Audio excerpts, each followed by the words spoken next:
Baik, Assalamualaikum warahmatullahi wabarakatuh. Ketemu lagi dengan channel saya.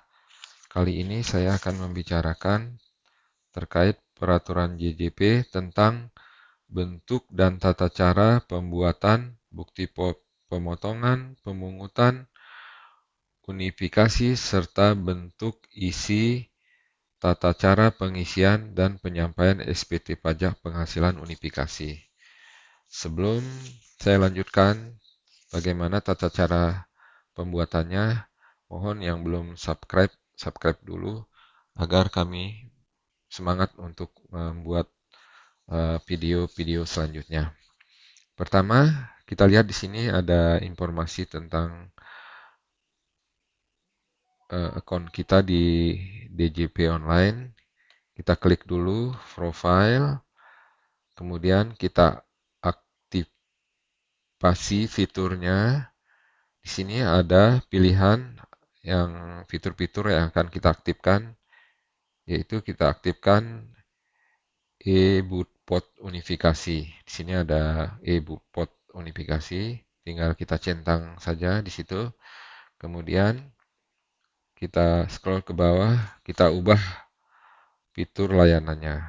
Nah, ini untuk mengaktifkan e-Butpot unifikasi di DJP online kita selaku wajib pajak. Setelah itu teraktifkan, kemudian kita klik di lapor. Nah, muncul layar seperti ini, kita klik di pra pelaporan, kemudian muncul seperti ini. Ini yang sudah kita aktifkan tadi, e-Butpot unifikasi akan muncul di sini. Kita klik di situ.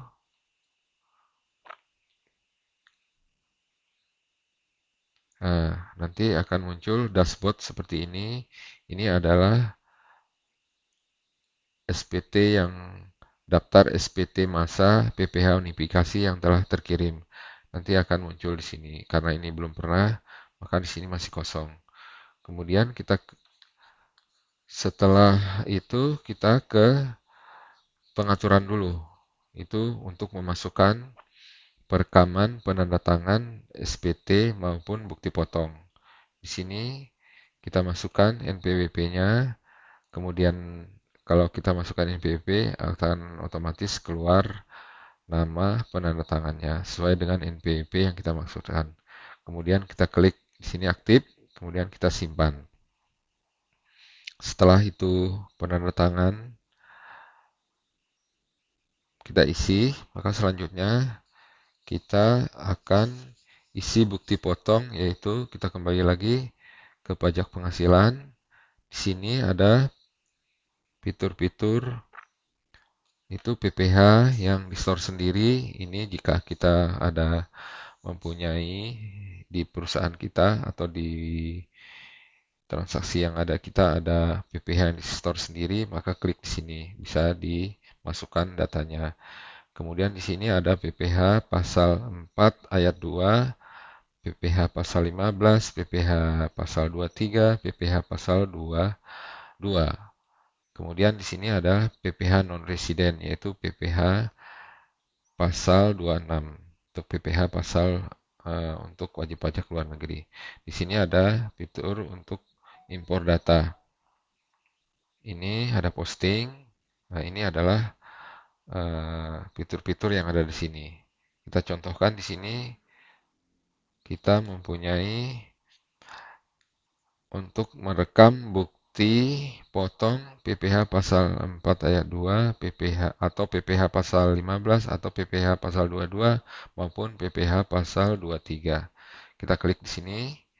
Kemudian kita masukkan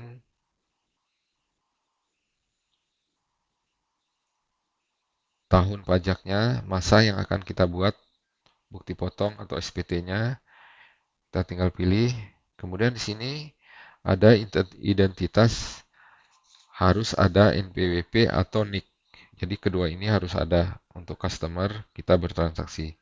Misalnya contoh di sini Saya bertransaksi dengan, ini masukkan aja NPWP-nya.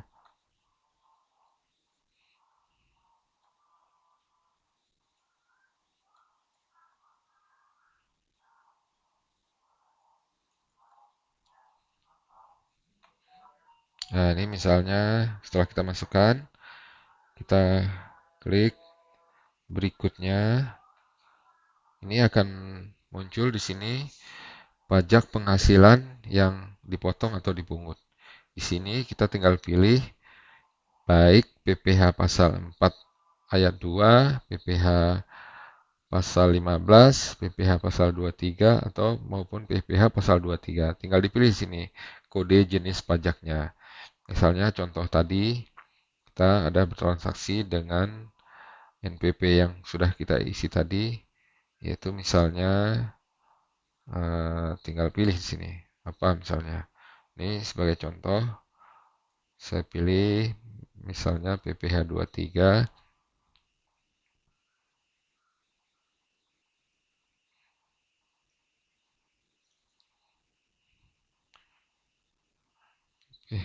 macam-macam di sini sesuai dengan transaksi yang kita ada di perusahaan kita. Misalnya di sini saya pilih sebagai contoh adalah sewa dan penghasilan lain sehubungan dengan penggunaan harta.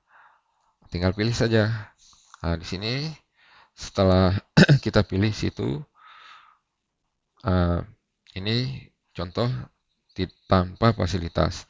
Jika ada fasilitas, surat keterangan bebas atau PPh ditanggung pemerintah, atau surat keterangan berdasarkan PP nomor 23 tahun 2018 atau fasilitas lainnya berdasarkan apa gitu, tinggal pilih di sini. Di sini akan langsung muncul tarifnya dan PPh yang dipotong. Di sini kita tinggal isi berapa di PP-nya atau berapa biaya sewa yang kita bayarkan tadi. Misalnya 5 juta. Tinggal ketik di sini 5 juta. PPh yang dipotong adalah 200.000. Kemudian kita klik berikutnya. Di sini tinggal masukkan dokumen pendukungnya. Tinggal di scroll ke atas sedikit. Ini akan kita tambahkan di sini. Ini dokumen pendukungnya bisa faktur pajak, invoice, pengumuman, surat perjanjian, bukti pembayaran, atau akta perikatan. Nah, sebagai contoh kita pilih saja invoice. Tinggal isi di sini nomor invoice-nya, misalnya invoice nomor 003. Kemudian diisi sini tanggal invoice dari vendor kita, misalnya tanggal tadi PP masa April, misalnya tanggal 6, contoh saja. Tinggal klik di sini tambah. Kemudian tinggal rekam. Ini identitas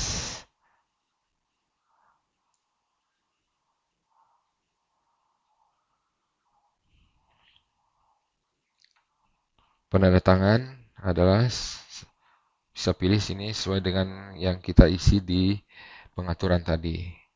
Misalnya contoh di sini sudah saya isi tadi. Kemudian di sini ada pernyataan. Apabila terdapat kesalahan dalam pembuatan bukti pemotongan atau pemungutan unifikasi yang menyebabkan kelebihan pemotongan PPh, maka pihak yang akan diajukan bisa pilih sini. Misalnya pengembalian atas pajak yang tidak seharusnya terutang oleh pemotong dan atau pemungut PPh, atau pilihan keduanya adalah pemindah bukuan oleh pemotong dan atau pemungut PPh. Misalnya kita pilih yang atas, kemudian kita klik pernyataan. Dengan ini saya menyatakan bahwa bukti pemotongan pemungutan unifikasi telah saya isi dengan benar dan telah saya tanda tangani secara elektronik. Kemudian selesai, kita tinggal simpan.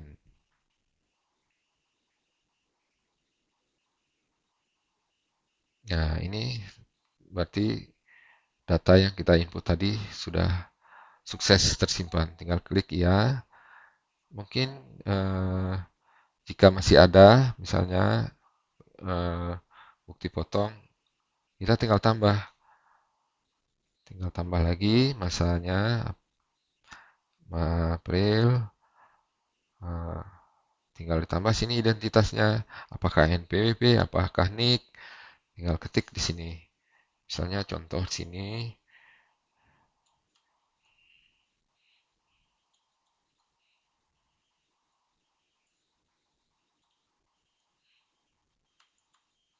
ini akan muncul sendiri jika NPWP-nya benar. Kemudian kita klik berikutnya. Seperti contoh yang pertama tadi, tinggal pilih eh, jasa atau apa itu yang PPH apa yang meliputi transaksi yang kita laksanakan. Misalnya contoh di sini, saya misalnya jasa apa ya, PPH 23 misalnya. Ini contoh saja. Misal, tinggal pilih, klik di sini. Misalnya jasa jasa konsultan misalnya. Di sini tinggal pilih. Nah, ini tanpa fasilitas. Kalau ada fasilitas, tinggal pilih fasilitasnya. Tinggal klik, tinggal ketik jumlah penghasilan brutonya. Misalnya 10 juta. Nah, di sini akan muncul tarifnya, PPh yang dipotong. Kemudian berikutnya kita masukkan dokumen pendukungnya. Bisa faktur pajak, invoice, pengumuman, surat perjanjian, bukti pembayaran, atau perikatan. Nah, kita pilih di sini invoice, misalnya invoice 007 tanggal, misalnya tanggal 7 Mei, 7 April juga. Kemudian tinggal tambah. Nah, begitu selanjutnya sampai dengan bukti potong yang ada pada bulan yang bersangkutan kita input semua.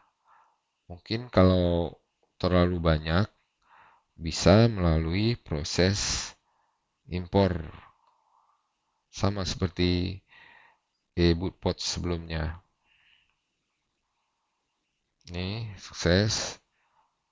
Nah, kemudian setelah kita isi bukti potong semua, baik secara isi manual maupun kita impor, sekarang kita lanjut ke klik ke SPT masanya. Di sini kita menyiapkan perekaman bukti penyetorannya, kemudian menyiapkan SPT masa PPh unifikasinya. Di sini misalnya saya contohkan perekaman bukti store. Misalnya tadi kita kan SPT masa April. Ini kita April, kita cek di sini rekam bukti penyetoran, tinggal klik di sini, kemudian tinggal tambah. Nah, di sini kita tinggal isi NTPN-nya, kemudian tahunnya, nanti akan muncul sendiri, kita klik cek. Ini kalau NTPN-nya kita isi benar, dia akan terisi semua masa pajaknya, jenis pajaknya, jumlah setorannya akan terisi sendiri. Nah, ini tinggal tambah-tambah saja uh, perekaman bukti penyetorannya seperti bootpot sebelumnya. Kemudian setelah perekaman bukti penyetoran selesai, kita lanjut menyiapkan SPT masa PPh unifikasinya. Nah, ini setelah muncul seperti ini masih draft. Bisa kita klik di sini lengkapi, misalnya masih ada yang kurang. Jika sudah lengkap, tinggal klik yang kirim SPT. Nah, ini mungkin sama seperti SPT e-bootpot sebelumnya. Kita tinggal klik kirim di sini, tinggal masukkan pasbrasenya, kemudian upload sertifikat elektroniknya. Kemudian tinggal klik kirim. Maka selesailah kita melakukan pengisian bukti potong serta pengiriman SPT pajak penghasilan unifikasi. Nanti akan muncul di sini di dashboard ini SPT yang sudah kita kirim. Tinggal diklik nanti di sini ada di aksi sini. Bukti potongnya bisa kita download, bukti lapornya bisa kita lihat, serta SPT yang sudah kita kirim akan muncul di sini. Mungkin demikian yang dapat kami sampaikan, mudah-mudahan bisa dipahami. Terima kasih. Wassalamualaikum warahmatullahi wabarakatuh.